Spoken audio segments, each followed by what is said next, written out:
Mother's Day 2020. We sat in the garden, had taken snacks and drinks. Her granddaughter was there playing guitar and singing. We had a lovely time, but I'd had to ignore the guidelines, which already were stay away and don't visit. But I could never have dreamt that that photograph we took that day would be the last one. When Mum went into care, she used to worry that they would stop me from visiting. And I used to reassure her and say, Mum, that's not going to happen.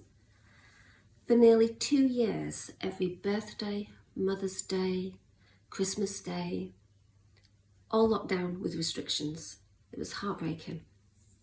Despite most people now being triple vaccinated, not surprisingly, because of Mum's dementia, she was very vulnerable and it severely affected her. And it was suggested that she was depressed and she needed medication. And I'm like, depressed? Of course she's depressed. You're keeping her from her family. What do you expect? Then, as they struggled to care for her, she was put on medication. Well, that was just appalling. She ended up like a zombie. Obviously, when I objected to that, I was made out to be unreasonable.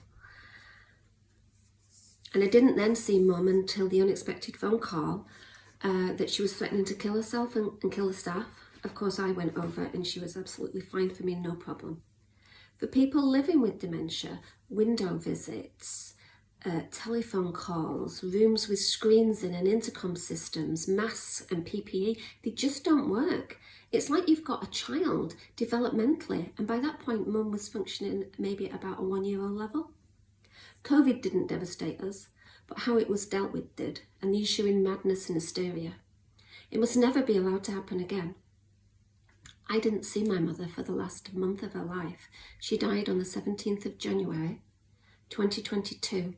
I got to spend a few hours with her, but by that point she was already unconscious.